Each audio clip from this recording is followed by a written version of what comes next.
ব্রিটেনের জনপ্রিয় পাতাল রেলের কার্যক্রম পুরোপুরি ভেঙে পড়েছে। রেল, ম্যারিটাইম এবং ট্রান্সপোর্ট এমআরটি ইউনিয়নের প্রায় 10,000 কর্মী একযোগে কর্মবিরতিতে যাওয়ায় এমন পরিস্থিতি সৃষ্টি হয়েছে।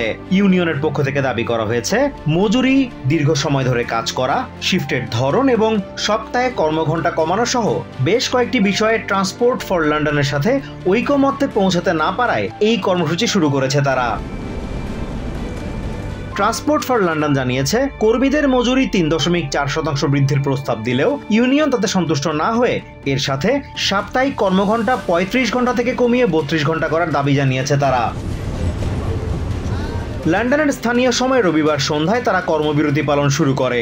এদিন ছুটির দিন হওয়ায় মানুষকে খুব বেশি ভোগান্তিতে পড়তে হয়নি। তবে সোমবার সকালে সপ্তাহের প্রথম দিন অফিসগামী যাত্রীরা চরম ভোগান্তির শিকার হয়। টিউবের বিকল্প হিসেবে অনেকেই বাসকে বেছে নেন, আর এর ফলে সরাসরি নিজেদের গন্তব্যে যাওয়ার বদলে ভেঙে ভেঙে যাওয়ায় বাড়তি সময় লেগেছে বলে জানান মার্ক নামে এই লন্ডনবাসী।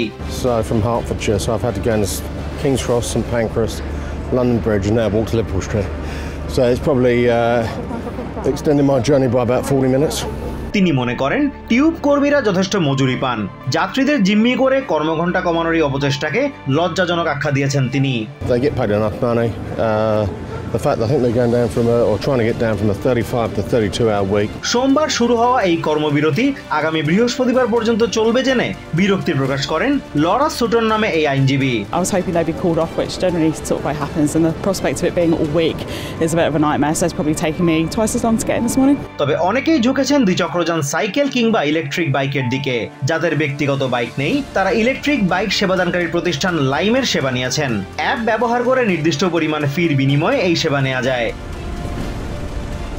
এদিকে এই কর্মবিরতির প্রত্যাহার করে আলোচনার টেবিলে ফিরে আসতে এমআরটি ইউনিয়নের প্রতি আহ্বান জানিয়েছেন ব্রিটেনের প্রধানমন্ত্রী কিয়ার স্টারমার। একই সাথে এই কর্মবিরতি অর্থনীতির উপর মারাত্মক প্রভাব ফেলবে উল্লেখ করে আন্দোলন প্রত্যাহারের আহ্বান জানিয়েছেন লন্ডনের mayor Sadiq Khan. Azimur Rashid Konok, TVN 24 news desk.